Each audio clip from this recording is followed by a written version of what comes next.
Part है जो आपके प्रशासनिक सेवा में मदद कर सकता है, जहाँ से जो आपने पढ़ा उसमें? LHW का जैसे 2 पार्ट में सिलेबस है, तो दोनों नहीं, सिलेबस नहीं, आप पूरी सिलेबस में जो भी आपको अच्छा लगा, जो आपको लगा कि ये, जैसे आपने कहा ना कि ये प्रशासनिक सेवा में मेरी मदद करेगा, यस। तो वो कौन कौन सा हिस्सा है, कहाँ कहाँ वो आपको प्रशासनिक, कौन कौन सा हिस्सा है जो आपको प्रशासनिक सेवा में मदद कर सकता है? जैसे सर सामाजिक कल्याण, सामाजिक सुरक्षा वाला जो मतलब चैप्टर है वो सर। जो सामाजिक कल्याण, गरीबी, बेरोजगारी, सामाजिक कल्याण का परिभाषा बताइए। सामाजिक कल्याण सर जैसे कि जो भी समाज में समस्याएं हैं, जैसे कि भिक्षावृत्ति, वेश्यावृत्ति, गरीबी, बेरोजगारी, उन सारी समस्याओं के निराकरण में जो अधिनियम या फिर लाई जाते हैं योजना, वो सामाजिक कल्याण है। जिससे सामाजिक सुरक्षा के लिए कौन कौन सी योजना चलाई जा रही है? सामाजिक सुरक्षा के लिए सामाजिक सुरक्षा कुछ योजनाओं का नाम बताइए।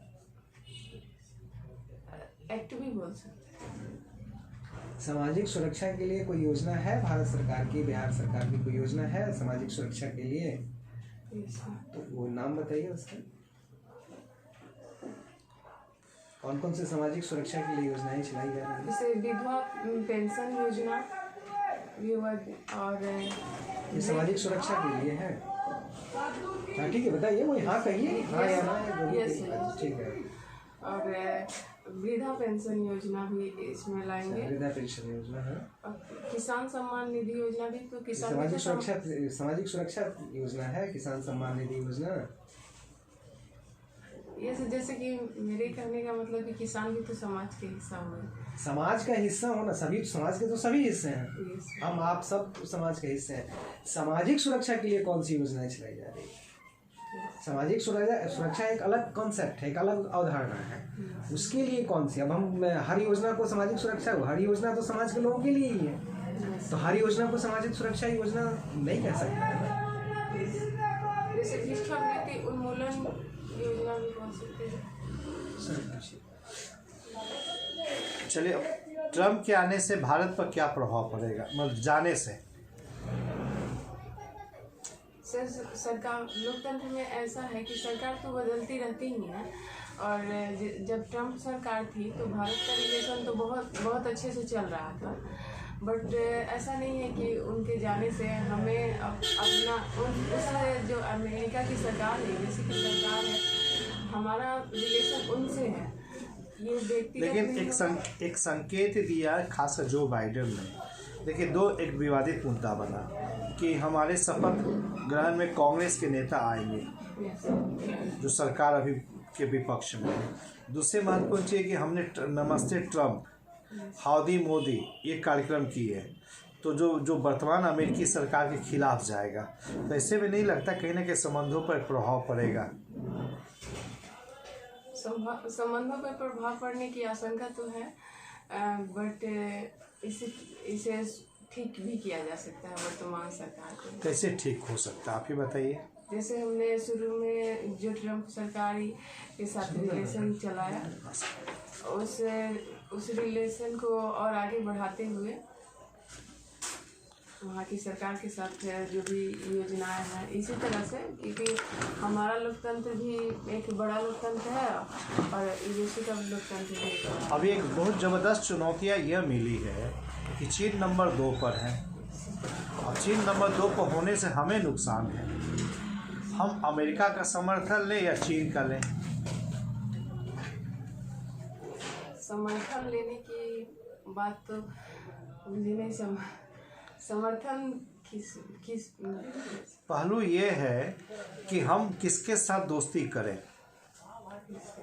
क्योंकि चीन के साथ दोस्ती करते हैं तो अमेरिका गुस्सा हो सकता है, लेकिन सीमा पर तनाव वाली बातें आएगी। अगर अमेरिका के साथ दोस्ती करते हैं तो चीन पूरी तरह मेरा विरुद्ध हो रहा है, तो क्या हम अंतर्राष्ट्रीय लॉबिंग या डिप्लोमेटिक स्तर पर हमें क्या करना चाहिए, आप बताएंगे? जैसे कि अमेरिका से जो हमारा संबंध है उसे और हम आगे बढ़ाएं, और चीन का जो हमारा संबंध अभी बिगड़ा हुआ है उसे सुधारने की कोशिश की जानी चाहिए। दोनों देशों से हमारा संबंध बना। चलिए, अब आपका एक चीज़ सवाल है, प्रशासनिक अधिकारी आप नियुक्त करें, जिम्मेदार एक अधिकारी बना दी गई हैं, मूर्ति भसान की प्रक्रिया शुरू होनी है, और जानते हैं कि मूर्ति भसान में जो लोग शामिल हैं, वो लोग जो शामिल होंगे, कई रास्ते में कई लोग आए भी होंगे भी, तो वो कहीं ना कहीं वो डिस्टर्ब करेंगे, दुकानों को लूटेंगे, राहगीरों के साथ बदतमीजी कर सकते, महिलाओं के साथ अपमानजनक व्यवहार हो सकता है। ऐसे परिस्थिति में आप क्या एहतियात के तौर पर दें, किस तरह उसको शांतिपूर्ण तरीके से मूर्ति विसर्जन आप कराएंगे? मूर्ति विसर्जन शांति तरीके से कराने के लिए उसमें जो भी अवांछित लोग तत्व मौजूद हैं उनको कंट्रोल में करने के लिए सर वहाँ की जो भी पुलिस फोर्स वगैरह व्यवस्था, प्रशासनिक व्यवस्था को मजबूत किया जाएगा। जगह जगह पे नहीं, आप टीएसपी बना दी गई या जिम्मेदार अधिकारी बना दी गए, आप ही को सब कुछ करना है, कैसे करेंगे? खाली थाना आपके अधीन है, कैसे करेंगे?